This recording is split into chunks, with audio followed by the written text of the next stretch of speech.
De policiers à jardiniers virtuels, avec la crise, les jeux NFT décollent au Venezuela.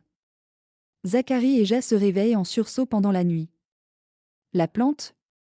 Il allume rapidement son ordinateur. Le trentenaire fait partie des nombreux Vénézuéliens qui s'investissent à fond dans les jeux NFT pour gagner de l'argent dans un pays durement touché par la crise.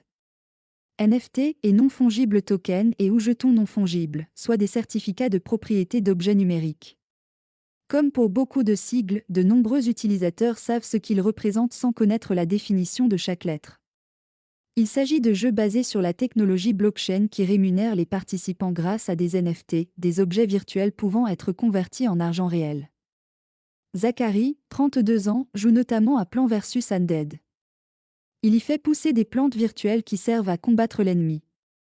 Plantes qu'il peut revendre pour des devises du monde réel. Il gagne ainsi plus d'argent qu'il n'en gagnait quand il était policier. Après 9 ans passés dans la police, il a raccroché l'uniforme, notamment en raison de la faiblesse du salaire. Jadis vanté comme un des pays les plus riches de l'Amérique du Sud grâce à son pétrole, le Venezuela a vu son produit intérieur brut, PIB, chuter de 80% depuis 2013, notamment en raison de la baisse des cours du pétrole, mais aussi de la mauvaise gestion et de la crise politique. Le pays est en proie à l'hyperinflation rendant le bolivar, la monnaie locale sans valeur et les salaires des fonctionnaires, donc des policiers, dépassent rarement 5 ou 10 dollars par mois. 96% de la population vit dans la pauvreté, selon une étude universitaire. Après avoir fait des petits boulots, il a investi ses 300 dollars d'économie pour moderniser son équipement informatique et se lancer dans l'aventure. Marché fluctuant. Zachary a commencé avec 80 dollars qui lui ont permis d'acheter un tournesol et des choux virtuels avant de pouvoir acquérir des semences d'arbres, qui une fois adulte peut être vendu pour 2000 dollars.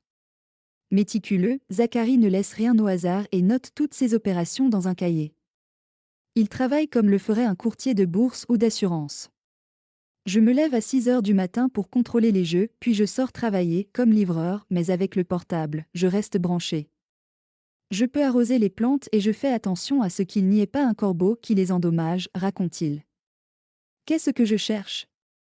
Je veux gagner assez pour avoir ma propre maison pour ma famille, raconte l'ancien policier qui vit avec sa mère dans un quartier populaire de Caracas. C'est un travail à long terme, souligne-t-il. Zachary n'est pas le seul à obtenir des revenus avec les NFT.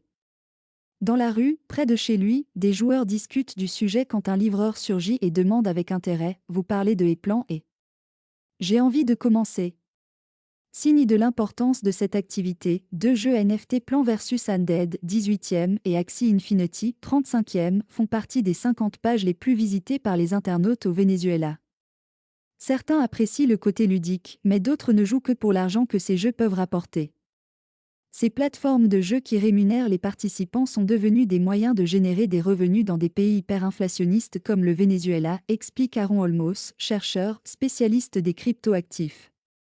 Les jeux créent leur propre économie. Les NFT ont un prix de base et le prix peut monter si le jeu a du succès, mais les prix peuvent aussi chuter, avertit M. Olmos. Le marché reste fluctuant et à risque. L'universitaire note aussi que des bailleurs de fonds paient des joueurs, parfois des adolescents, pour générer des revenus sur le net.